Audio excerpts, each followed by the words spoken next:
Today you will learn how to make one loop stitch like this one. This is a stitch that I really like a lot because it has a lot of movement and it is very fun to me. So this is the stitch how it looks in my swatch, and this is what I made with that stitch. So this is a sock or slippers. If you want to make one of these cozy loopy socks, the link to this pattern is going to be in the description. And so this loop stitch looks like this in a finished piece, and yeah, this is so soft and I really like this one. So let's go. So one characteristic of this loop stitch is that you are actually going to work your loop stitch on the ground side of your project. For example, here you see no loop stitch, but actually we're going to work the loop stitch row. So for this,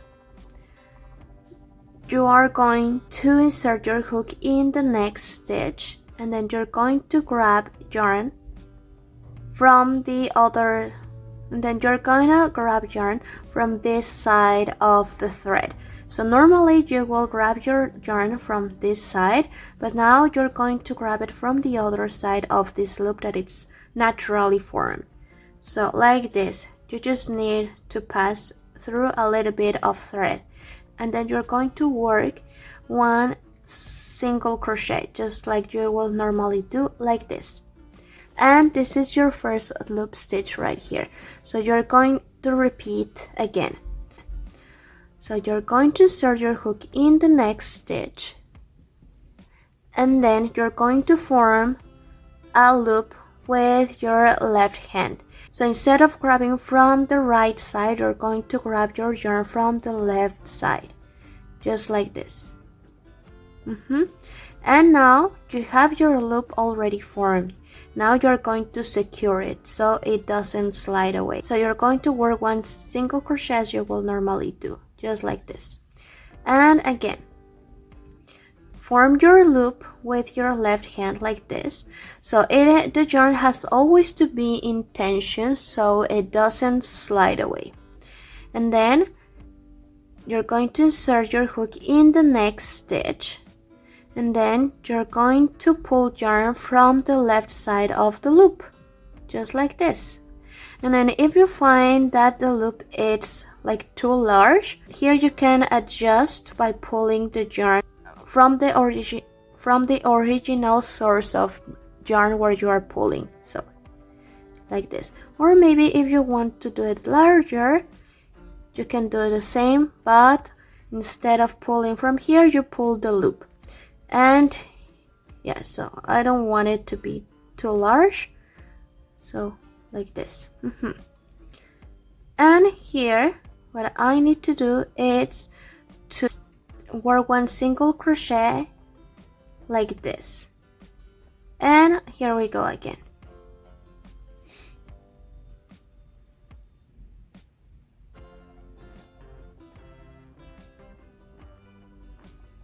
And then I'm gonna continue till the end of the row, and I'll see you there.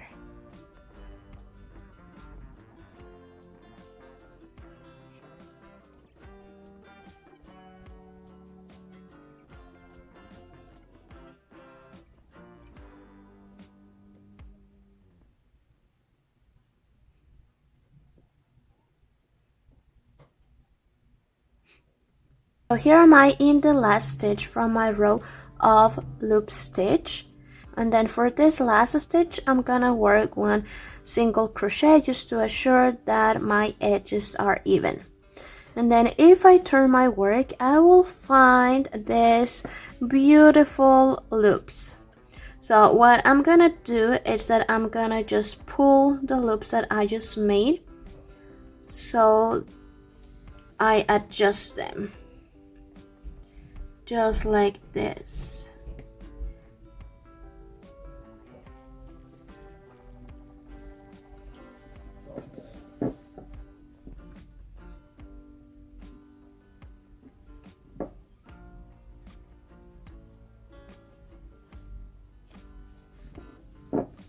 And voila, this is how your work should be looking right now. The fact that some loops are shorter and some other are larger actually benefits like the movement of the stitch, and it adds like this texture. So the next step for this loop stitch is to work one row of single crochet stitches. So this is what we're going to do. You already know how to make single crochet, but if you don't remember, then I will link that video. Alright, and then I help myself with my thumb finger from my left hand just to put the loops down so I don't mistakenly like include them in my single crochet stitch like this or anything. So I just help myself with my left thumb. So I bring them down and they are not all over the place, and then I mistakenly grab them. And voila! That's it. And now you turn your work and you know what to do next, don't you?